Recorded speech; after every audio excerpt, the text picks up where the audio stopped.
Hello everyone. आज की इस क्लास में सामाजिक स्थिरीकरण से संबंधित महत्वपूर्ण प्रश्नों को कराया जाएगा। ये थर्ड क्लास है, इससे पहले 2 और क्लासेस हो चुकी हैं। टोटल 60 प्रश्नों को कराया जा चुका है। क्लास शुरू हो, आप सभी इस वीडियो को ज़्यादा से ज़्यादा लोगों के साथ शेयर जरूर कर दीजिए। समाजशास्त्र से संबंधित सभी परीक्षाओं के लिए यहाँ पर प्रैक्टिस सेट एंड सोशियोलॉजी के नोट्स पीडीएफ फॉर्मेट में प्रोवाइड कराए जा रहे हैं। इससे संबंधित जानकारी के लिए यहाँ पर एक व्हाट्सएप नंबर दिया गया है, जिस पर आप मैसेज करके पूरी जानकारी ले सकते हैं। नंबर है 790-555-3851। समाजशास्त्र के नोट्स की बात की जाए तो ये सारे आपको टॉपिक्स इसमें देखने को मिलेंगे। वन लाइनर में भी नोट्स मिल जाएंगे आपको, और ये समाजशास्त्र से संबंधित सभी परीक्षाओं के लिए सभी समान रूप से उपयोगी है। सभी परीक्षाओं को ध्यान में रखकर ये नोट्स तैयार किए गए हैं। एमपी असिस्टेंट प्रोफेसर के सोशियोलॉजी के प्रैक्टिस सेट की बात की जाए तो इस प्रैक्टिस सेट में टोटल आपको 1000 प्रश्न देखने को मिलेंगे। एमपी असिस्टेंट प्रोफेसर का जीएस का प्रैक्टिस सेट भी मिल जाएगा, जिसमें टोटल 15 प्रैक्टिस सेट है। एंड राजस्थान असिस्टेंट प्रोफेसर का जो जीएस का प्रैक्टिस सेट है, ये भी यहाँ पर आपको 15 प्रैक्टिस सेट इसमें मिल जाएंगे। कोई भी जानकारी चाहते हैं तो व्हाट्सएप नंबर दिया गया है, उस पर आप मैसेज करके पूरी जानकारी ले सकते हैं। नंबर है 790-555-3851। 60 प्रश्न हो गए थे, यहाँ तक देखिए हो गया था। अब यहाँ पर देखिए प्रश्न है, किसने सामाजिक स्थिरीकरण को उच्चतर और निम्नतर सामाजिक इकाइयों में क्षैतिज विभाजन कहा। यहाँ पर विकल्प है पी जिन्सबर्ग, रेमंड मूरे, एफ लुमले और एम न्यूमेयर। तो यहाँ पर सही क्या होगा? सामाजिक स्थिरीकरण को उच्चतर और निम्नतर सामाजिक इकाइयों में क्षैतिज विभाजन किसके द्वारा कहा गया है? यहाँ पर क्या होगा? Social stratification. सोशल स्ट्रैटिफिकेशन क्या है? सामाजिक स्थिरीकरण क्या है? आपको बताया गया था इससे पहले वाली क्लासेस में कि समाज में जो विभिन्न समूह हैं या समाज के जो सदस्य हैं, इन्हें विभिन्न स्तरों में या समाज में जो परिस्थितियां हैं, उन्हें उच्चता और निम्नता के आधार पर विभाजित कर दिया जाता है, और उसमें उनके बीच में श्रेष्ठता और हीनता की भावना पाई जाती है। उसे ही हम क्या कहेंगे? सामाजिक स्थिरीकरण कहेंगे। और यह एक सार्वभौमिक प्रक्रिया है। हमें हर समाज में सोशल स्ट्रैटिफिकेशन, सामाजिक स्थिरीकरण देखने को मिलेगा। किसी समाज में ज्यादा देखने को मिलेगा तो किसी समाज में कम देखने को मिलेगा। किसी सोसाइटी में जो स्ट्रैटिफिकेशन का जो आधार है वो अलग होगा, किसी सोसाइटी में दूसरा होगा। और यहाँ पर सोरोकिन के बारे में भी बताया गया था कि सोरोकिन ने कहा था कि स्तर विहीन समाज की कल्पना, स्तर विहीन समाज सिर्फ कल्पना की बात है, वास्तविकता में ऐसा कोई समाज नहीं है जहाँ पर स्ट्रैटिफिकेशन ना पाया जाता हो। और यहाँ पर सामाजिक स्थिरीकरण उच्चतर और निम्नतर सामाजिक इकाइयों में क्षैतिज विभाजन, ये कहना रेमंड मूरे का है। यहाँ पर विकल्प बी हो जाएगा। ठीक है, विकल्प बी यहाँ पर सही हो जाएगा। प्रश्न है, जब सामाजिक परिस्थिति का निर्धारण जन्म और आनुवंशिकता के आधार पर होता है तो इस प्रक्रिया को इस नाम से जाना जाता है: वर्ग स्थिरीकरण, वर्ण स्थिरीकरण, वर्ग स्थिरीकरण, खुला स्थिरीकरण और बंद स्थिरीकरण। सही क्या होगा? जब सामाजिक परिस्थिति का निर्धारण जन्म और आनुवंशिकता के आधार पर होता है तो इस प्रक्रिया को क्या कहा जाएगा? सही क्या होगा?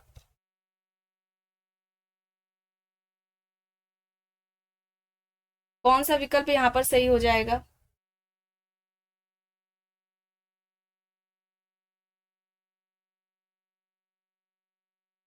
यहाँ पर राइट आंसर क्या हो जाएगा?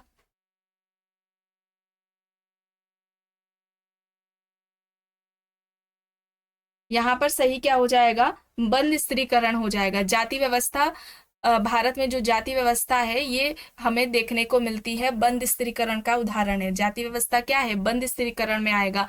खुला जो स्त्रीकरण है उसमें वर्ग आ जाएगा, क्लास की बात हो जाएगी। ठीक है, और सामाजिक स्त्रीकरण की अगर हम बात करें तो 4 प्रक्रियाएं हैं, याद रखिएगा, ये पूछा जाता है सामाजिक स्त्रीकरण की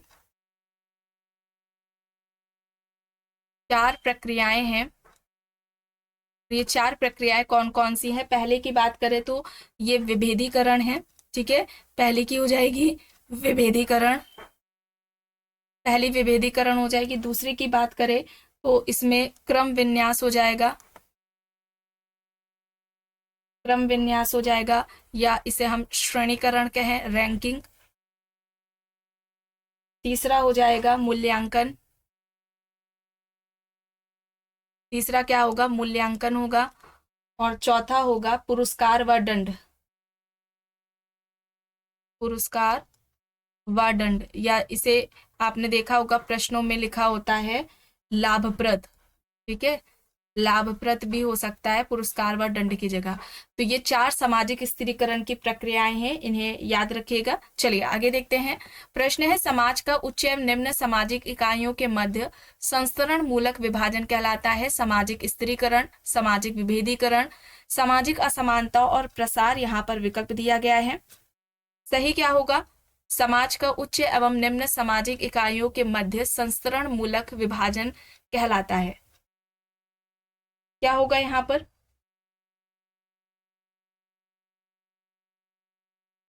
यहाँ पर सही होगा सोशल स्ट्रैटिफिकेशन होगा, सामाजिक स्थिरीकरण होगा।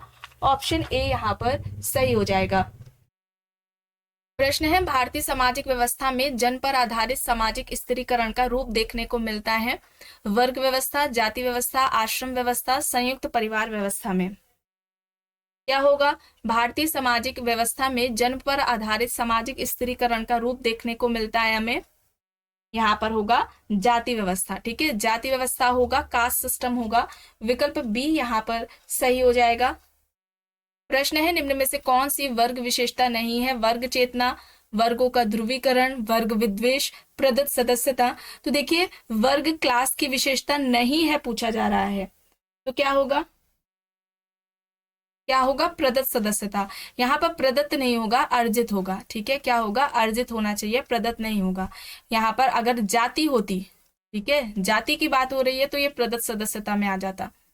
अब यहाँ पर देखिए प्रश्न है, किसने कहा है कि सामाजिक स्थिरीकरण का अर्थ समाज को कुछ ऐसे स्थायी समूहों और श्रेणियों में विभक्त करने वाली व्यवस्था से है जिसके अंतर्गत समूह व श्रेणियों उच्च व अधीनता के संबंधों के द्वारा एक दूसरे से जुड़ी रहती हैं।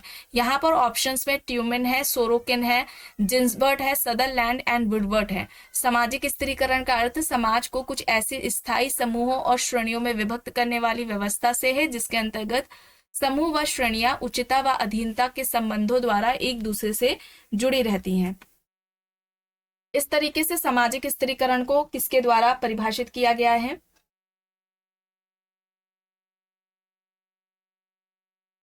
सही यहाँ पर क्या हो जाएगा, सही यहाँ पर जिन्सबर्ट हो जाएगा। ऑप्शन सी यहाँ पर सही हो जाएगा। प्रश्न है, समाज की उच्चता व निम्नता क्रम के स्थायी विभाजन को निम्न में से क्या कहेंगे, विभेदीकरण, वर्ग संस्तरण या फिर जाति। समाज की उच्चता व निम्नता क्रम के स्थायी विभाजन को क्या कहा जाएगा,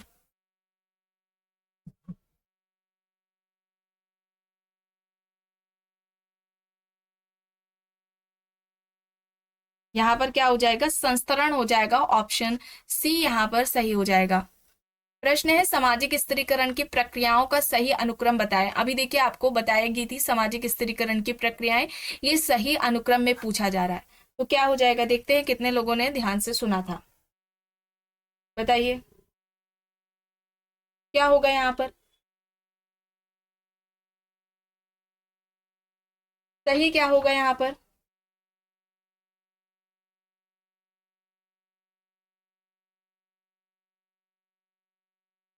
यहाँ पर सही विकल्प बी होगा, विभेदीकरण, श्रेणीबद्धता, मूल्यांकन और लाभप्रद। ठीक है, विकल्प बी यहाँ पर सही हो जाएगा। प्रश्न है, निम्न में से कौन यह स्वीकार नहीं करता है कि सामाजिक स्थिरीकरण एक प्रकार्यात्मक आवश्यकता है। ध्यान दीजिएगा, कौन यह स्वीकार नहीं करता है कि सामाजिक स्थिरीकरण एक प्रकार्यात्मक आवश्यकता है, बताइए सही क्या है यहाँ पर, Kingsley Davis, Tumin, Parsons, W Moore, यहाँ पर ऑप्शंस दिए गए हैं।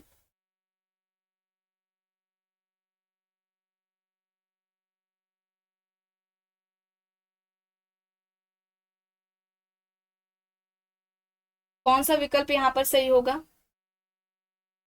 यहाँ पर क्या हो जाएगा, ट्यूमेन हो जाएगा। ट्यूमेन ने किंग्सले डेविस और विल्बर्ट मूर के द्वारा जो सामाजिक स्थिरीकरण का प्रकार्यात्मक सिद्धांत दिया गया था, सम प्रिंसिपल्स ऑफ स्ट्रैटिफिकेशन में, उसकी आलोचना की थी। ठीक है, उसकी आलोचना ट्यूमेन के द्वारा की गई थी, ये याद रखिएगा। ठीक है,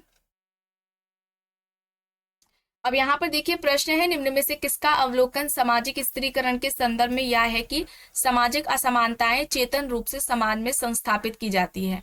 विकल्प में यहाँ पर मैकेवर है, किंग्सले डेविस है, ट्यूमेन है और सोरोकिन दिए गए हैं। सामाजिक स्त्रीकरण के संदर्भ में यह विचार कि सामाजिक असमानताएं चेतन रूप से समाज में संस्थापित की जाती हैं किसके द्वारा दिया गया है? यह तर्क किसका है? मैकेवर, किंग्सले डेविस, ट्यूमेन, सोरोकिन यहाँ पर विकल्प है। यहाँ पर सही क्या हो जाएगा? यहाँ पर ट्यूमेन हो जाएगा। ट्यूमेन यहाँ पर ऑप्शन सी यहाँ पर सही हो जाएगा। और ट्यूमेन का ये भी कहना था कि स्त्रीकरण, सामाजिक स्त्रीकरण व्यक्तियों को अभिप्रेरित नहीं करता है बल्कि रुकावट का काम करता है। और स्त्रीकरण को ट्यूमेन ने बंद व्यवस्था कहा था। जाति व्यवस्था स्त्रीकरण है लेकिन यह बंद स्त्रीकरण है। ठीक है, स्त्रीकरण को इन्होंने बंद व्यवस्था कहा और जाति व्यवस्था को इन्होंने कहा यह स्त्रीकरण है लेकिन यह क्या है? बंद स्त्रीकरण है। तो ये ट्यूमेन के द्वारा बात कही गई है, इसे याद रखिएगा। ठीक है, चलिए अब यहाँ पर देखिए प्रश्न है, निम्न में से किसके द्वारा समाजीकरण के 3 आधार आर्थिक, राजनीतिक और व्यवसायिक बताए गए हैं? Max weber, Pareto, Sorokin, Andre बेते यहाँ पर विकल्प दिए गए हैं। सही यहाँ पर क्या होगा?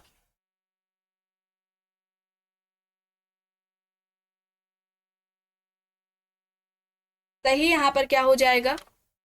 इनमें से किसके द्वारा समाजीकरण के 3 आधार, यहाँ पर स्त्रीकरण होगा। स्त्रीकरण के 3 आधार आर्थिक, राजनीतिक और व्यवसायिक बताए गए हैं।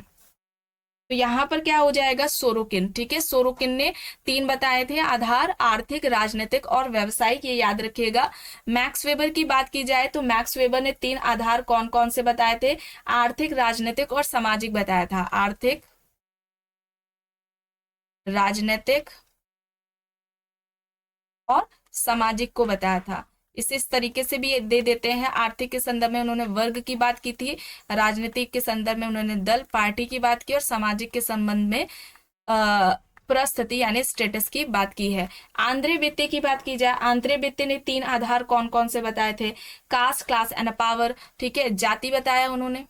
ठीक है, जाति बताया, उसके बाद वर्ग बताया और फिर उसके बाद शक्ति बताया। तो ये 3 आधार जो बताए गए हैं या आंद्रे बेत्ते के द्वारा बताए गए हैं। और वेबर के जो सामाजिक स्त्रीकरण के ये 3 आधार थे, इसका प्रयोग भारतीय समाज के अध्ययन के लिए आंद्रे बेत्ते द्वारा किया गया था। और आंद्रे बेत्ते ने फिर सामाजिक स्त्रीकरण के ये 3 आधार बताए थे। आंद्रे बेत्ते की इससे संबंधित एक पुस्तक भी है जिसमें उन्होंने स्ट्रैटिफिकेशन की बात की है। इसी पर आधारित इनकी पुस्तक है, नाम भी ऐसा ही है, कास्ट, क्लास एंड पावर। कब आती है ये भी याद रखिएगा, 1958 में आती है। ठीक है, 1958 में आती है कास्ट, क्लास एंड पावर, याद रखिएगा। ठीक है, ये 3 स्त्रीकरण आंद्रे बेत्ते द्वारा बताए गए हैं। चलिए आगे देखते हैं। प्रश्न है, किसने समाज में विभाजन एवं असमानता के लिए आर्थिक कारक को उत्तरदायी मानते हुए स्त्रीकरण का एकमात्र आधार आर्थिक को माना? अल्थ्यूजर, कार्ल मार्क्स, जिन्सबर्ग, रेमंड मूर यहाँ पर ऑप्शंस हैं। समाज में विभाजन एवं असमानता के लिए आर्थिक कारक को उत्तरदायी मानते हुए स्त्रीकरण का एकमात्र आधार आर्थिक को किसने माना है? कार्ल मार्क्स ने माना है। और कार्ल मार्क्स को आर्थिक निर्धारणवादी के नाम से भी जाना जाता है, ये भी याद रखिएगा। ठीक है, चलिए अब यहाँ पर देखिए प्रश्न है, किसके अनुसार स्त्रीकरण अंतःक्रिया अथवा विभेदीकरण की प्रक्रिया है? विकल्प में Raymond Moore, Sutherland and Woodward, Bottomore, J.H. Hutton यहाँ पर दिए गए हैं। सही क्या हो जाएगा? इनमें से किसके अनुसार स्त्रीकरण अंतःक्रिया अथवा विभेदीकरण की प्रक्रिया है? सही यहाँ पर क्या हो जाएगा?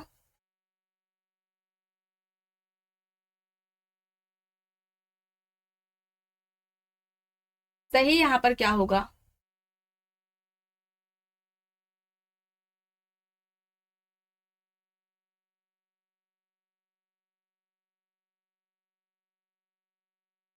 सही यहाँ पर सदरलैंड एंड वुडवर्ड होगा। ठीक है, सदरलैंड एंड वुडवर्ड ने सामाजिक स्त्रीकरण को अंतःक्रिया अथवा विभेदीकरण की प्रक्रिया कहा था। अच्छा, विभेदीकरण की अगर यहाँ पर बात करें, विभेदीकरण के आधार की बात करें, ठीक है, विभेदीकरण के जो आधार हैं ये नॉर्थ के द्वारा बताए गए थे, जो कि भी आपको बताए जा रहे हैं, इंपॉर्टेंट है, याद रखिएगा। नॉर्थ ने सामाजिक विभेदीकरण के जो आधार बताए हैं उसमें पहले की बात करें तो इन्होंने प्रकार बताया है, फंक्शन, दूसरे की अगर हम बात करें तो संस्कृति, कल्चर की इन्होंने बात की, ठीक है। प्रकार हो गया, संस्कृति हो जाएगा, फिर रुचि हो जाएगा, और फिर क्रम विन्यास हो जाएगा, ठीक है।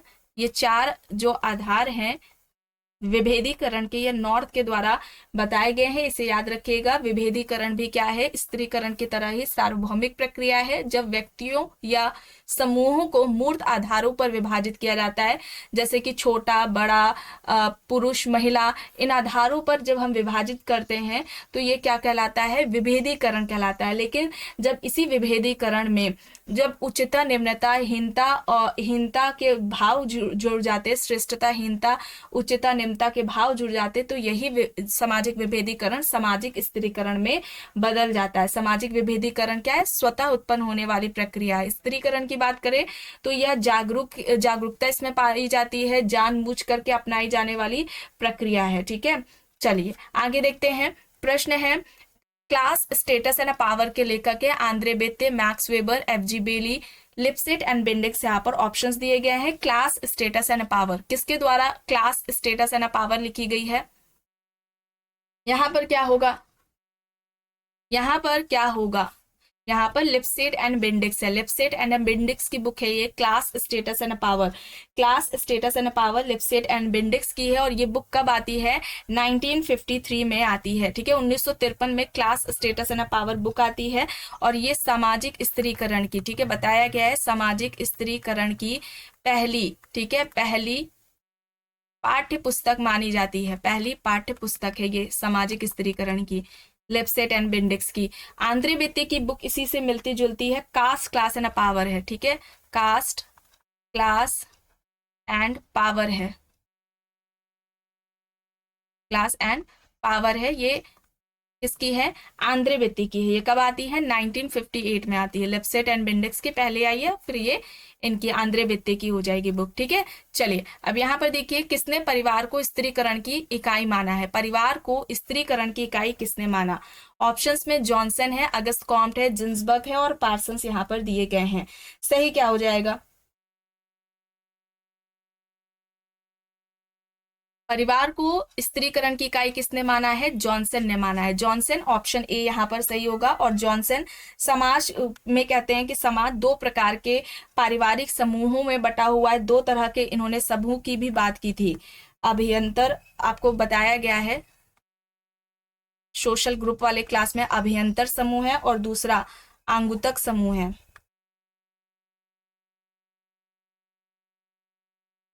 तो ये दो तरह के समूह की बात किसने की है? जॉनसन ने की है। चलिए अब यहाँ पर देखिए, प्रश्न है स्त्रीकरण के सिद्धांत का विभाजन मार्क्सवादी सिद्धांत, प्रकारवादी सिद्धांत, ऐतिहासिक स्त्रीकरण का सिद्धांत किसने किया है? यहाँ पर पार्सन्स है, बोटोमोर है, ओल्सन है, और कार्ल मार्क्स दिए गए हैं। सही क्या हो जाएगा? यहाँ पर इस प्रश्न का सही उत्तर क्या होगा?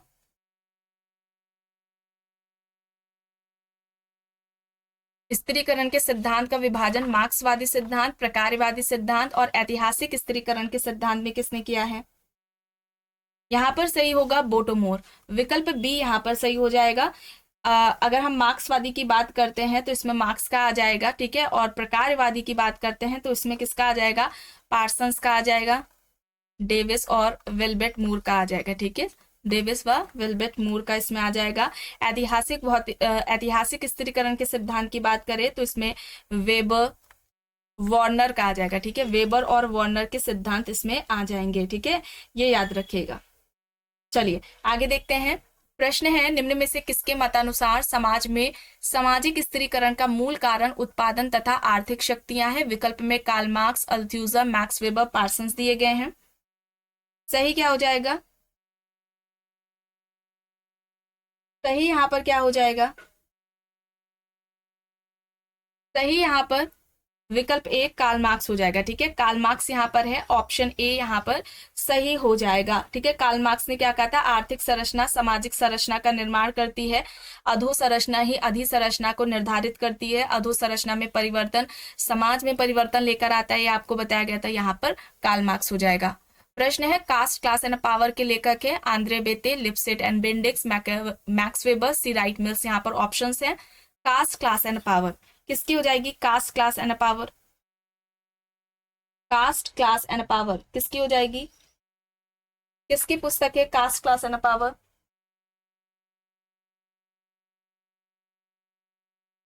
आंद्रे बेते की है, ठीक है, आंद्रे बेते की है। कब आती है? 1958 में आती है, ठीक है, 1958 में ये बुक आती है। आगे देखते हैं, प्रश्न है, निम्न में से किसने व्यावसायिक आधार पर स्त्रीकरण के दो स्वरूपों का उल्लेख किया है? पहला है अंतर व्यावसायिक स्त्रीकरण और दूसरा अंतः व्यावसायिक स्त्रीकरण है। विकल्प में है Lipset and Bendix, Rudolph, Turner, Sorokin. बताइए सही यहाँ पर क्या होगा?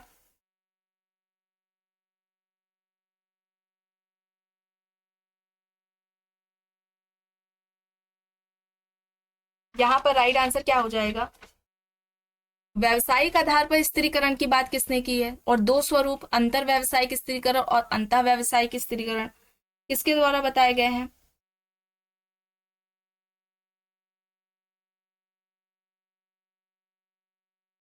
यहाँ पर सही क्या हो जाएगा? सोरोकिन हो जाएगा, ठीक है, सोरोकिन हो जाएगा। विकल्प डी यहाँ पर सही हो जाएगा, ठीक है, ऑप्शन डी यहाँ पर सही हो जाएगा। स्तर विहीन आपको बताया गया था, स्तर विहीन समाज काल्पनिक है, ठीक है, इस तरीके से आपको बताया गया था। कल्पना, स्तर विहीन समाज कल्पना है मात्र, स्तर विहीन समाज कल्पना है, वास्तविकता नहीं,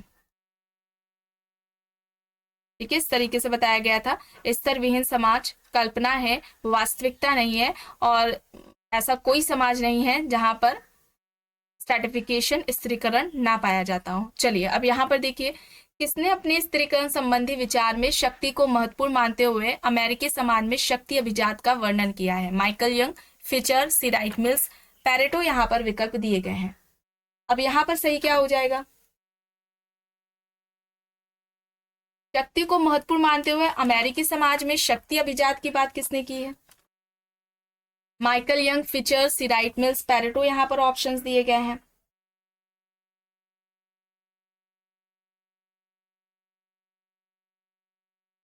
और यहाँ पर सही होगा सिराइट मिल्स, ठीक है, सिराइट मिल्स यहाँ पर सही होगा। शक्ति अभिजात में ये आर्थिक, राजनीतिक, सैनिक अभिजात वर्ग को शामिल करते हैं। शक्ति अभिजात में इन्होंने तीन अभिजातों या तीन वर्गों को शामिल किया है, जिसमें अगर हम पहले की बात करें तो इसमें क्या हो जाएगा? आर्थिक, ठीक है, आर्थिक हो जाएगा, आर्थिक अभिजात। दूसरे नंबर पर आ जाएगा राजनीतिक, राजनीतिक आ जाएगा अभिजात। और तीसरे में आ जाएगा सैनिक अभिजात, ठीक है, सैनिक अभिजात। इसकी बात की है, याद रखिएगा, शक्ति अभिजात की बात किसने की है? सी राइट मिल्स के पास ने की है। और ये जो इन्होंने शक्ति अभिजात में इन तीन अभिजातों की बात की है, या तीन वर्गों की इस तरीके से बात की है, और इन्होंने कहा था जिसके पास ये तीनों शक्ति होगी वो ही क्या होगा? पावर एलिट होगा, शक्ति अभिजात होगा, और यही समाज को क्या करेगा? नियंत्रित करेगा, कंट्रोल इसी का समाज पर होगा, और परिवर्तन के लिए यही उत्तरदायी होगा, और इसके पास समादेश शक्ति होगी, कमांडिंग पावर होगी, ठीक है। तो समादेश शक्ति की बात किसने की है? सी राइट मिल्स ने की है, ये याद रखिएगा, ठीक है।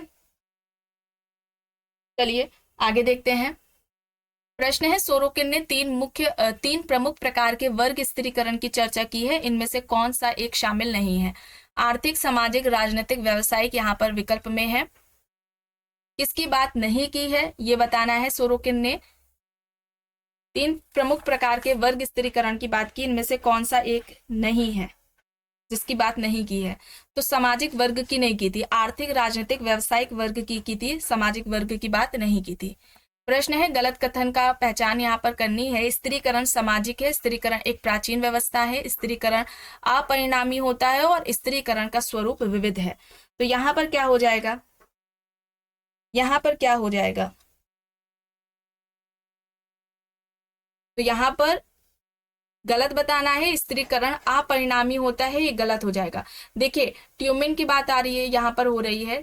ट्यूमिन ने सामाजिक स्त्रीकरण की विशेषताएं बताई थी, ठीक है, कितनी बताई थी? 5 विशेषताएं बताई थी सामाजिक स्त्रीकरण की, जिसमें इन्होंने सामाजिक स्त्रीकरण की प्रकृति को बताया था कि सामाजिक स्त्रीकरण की प्रकृति सामाजिक होती है, स्त्रीकरण एक प्राचीन व्यवस्था है, या प्राचीन प्रक्रिया है, पुरातन प्रक्रिया है, ये हो जाएगा। इसके अलावा स्त्रीकरण के स्वरूप अलग अलग होते हैं, ठीक है। और ये क्या है, सार्वभौमिक है। और ये क्या होता है, परिमाणिक प्रक्रिया है स्त्रीकरण। तो यहाँ पर अपरिमाणी लिखा हुआ है, तो ये यहाँ पर गलत हो जाएगा। और ये 5 विशेषताएं सामाजिक स्त्रीकरण से संबंधित ट्यूमेन के द्वारा बताई गई हैं, इन्हें याद रखिएगा। अब यहाँ पर देखिए प्रश्न है, निम्न में से कौन सी विशेषता मेल्विन ट्यूमेन के सामाजिक स्त्रीकरण के विचारों के संदर्भ में गलत है? यह प्राचीन है, यह अपने स्वरूपों में से एक सी है, यह सार्वभौमिक है, यह परिणाम मूलक है। तो अभी 5 विशेषताएं बताई गई, उसमें से थी प्राचीन है, सामाजिक स्त्रीकरण की प्रकृति सामाजिक होती है। दूसरी बताई थी, प्राचीन बताई थी, इसके स्वरूप अलग होते हैं, ठीक है। और यहाँ पर ये सार्वभौमिक है, परिणाम मूलक होती है। तो यह स्वरूप में एक सी है, ये यहाँ पर गलत हो जाएगा। विकल्प में क्या होगा, बी यहाँ पर गलत हो जाएगा। इसके स्वरूप क्या होते हैं, अनेक होते हैं, ठीक है। टोटल 5 विशेषताएं बताई थी ट्यूमेन ने। अब यहाँ पर देखिए प्रश्न है, भारतीय सामाजिक स्त्रीकरण के अध्ययन के लिए ड्यूमो द्वारा किस पद्धति का उपयोग किया गया था? संरचनात्मक, कार्यात्मक, द्वंद्वात्मक, संरचनात्मक या फिर अंतःक्रियावादी? तो यहाँ पर क्या होगा, यहाँ पर क्या हो जाएगा, यहाँ पर संरचनात्मक हो जाएगा। ऑप्शन सी यहाँ पर सही हो जाएगा। प्रश्न है, सामाजिक स्त्रीकरण के संदर्भ में श्रेणी विभेदीकरण की उत्पत्ति की अवधारणा किसके द्वारा दी गई है? श्रेणी विभेदीकरण की, यहाँ पर क्या होगा, जॉन मिलर हो जाएगा, ठीक है। जॉन मिलर हो जाएगा, यहाँ पर बी सही हो जाएगा। प्रश्न है, जब सामाजिक परिस्थिति का निर्धारण जन्म और आनुवंशिकता के आधार पर होता है तो इस प्रक्रिया को इस प्रकार से जाना जाता है: वर्ण स्त्रीकरण, वर्ग स्त्रीकरण, खुला स्त्रीकरण और बंद स्त्रीकरण। सामाजिक परिस्थिति का निर्धारण जन्म और आनुवंशिकता के आधार पर होता है तो उसे हम क्या कहेंगे, बंद स्त्रीकरण कहेंगे, ठीक है, बंद कहेंगे। डी यहाँ पर सही होगा। प्रश्न है, निम्न में से किसने 2 मॉडलों के रूप में समरसता और असमरसता शब्दों का प्रयोग किया है जिसके माध्यम से भारत और पश्चिम में सामाजिक स्त्रीकरण की व्यवस्था की तुलना की जा सकती है? विकल्प में ली ड्यूमो, AR देसाई, मैककेम मेरेट और आंद्रे बेते दिए गए हैं। समरसता और असमरसता शब्दों का प्रयोग किया है जिसके माध्यम से भारत और पश्चिम में सामाजिक स्त्रीकरण की व्यवस्था की तुलना की जा सकती है। यहाँ पर आंद्रे बेते होगा, ठीक है। विकल्प डी होगा, आंद्रे बेते यहाँ पर सही होगा। प्रश्न है, निम्न में से कौन सा खुली स्त्रीकरण की व्यवस्था का संकेत है? निर्जातीयता, जाति, वर्ग और धर्म। खुली स्त्रीकरण, तो यहाँ पर वर्ग हो जाएगा, सी होगा यहाँ पर। प्रश्न है, वेबर का स्त्रीकरण का सिद्धांत मार्क्स के सिद्धांत से भिन्न है क्योंकि वेबर ने इनमें से एक अतिरिक्त संरचनात्मक वर्ग को जोड़ दिया है, और वो कौन सा है ये बताना है। वर्ग, संपदा, परिस्थिति समूह और बौद्धिक समूह यहाँ पर है, तो क्या होगा, कौन सा होगा? वर्ग, संपदा, परिस्थिति समूह और बौद्धिक समूह है। यहाँ पर परिस्थिति समूह की बात की थी वेबर ने, तो ये अलग हो जाएगा, ठीक है, सी यहाँ पर सही हो जाएगा। आखिरी प्रश्न है, निम्न में से कौन सा कथन सामाजिक स्त्रीकरण की अवधारणा को दर्शाता है? आइए देखिए, वह समाज जिसमें लोगों को सामाजिक पुरस्कार प्राप्त नहीं है, जनसंख्या की विभिन्नता को क्रमबद्धता के आधार पर सामाजिक समूह में बांटा जाता है, सामाजिक समूहों को धन और प्रतिष्ठा समान रूप से प्राप्त नहीं है, सामाजिक समूहों का राजनीतिक शक्ति समान रूप से प्राप्त नहीं है। तो सामाजिक स्त्रीकरण को सही तरीके से बता रहा है, तो जनसंख्या की विभिन्नता को क्रमबद्धता के आधार पर सामाजिक समूह में विभाजित किया जाता है स्ट्रैटिफिकेशन में, ठीक है। इसमें ऊंच नीच, श्रेष्ठता, हीनता की भावना पाई जाती है। यहाँ पर विकल्प बी हो जाएगा। तो आज की इस क्लास में बस इतना ही। आई होप ये आपको पसंद आई होगी। अगर पसंद आई है तो प्लीज लाइक करिएगा, कमेंट करके जरूर बताइएगा। चैनल पर अगर आप नए हैं तो चैनल को भी जरूर सब्सक्राइब कर लीजिएगा, एंड इस वीडियो को जितना हो सके ज्यादा से ज्यादा लोगों के साथ शेयर भी जरूर करिएगा।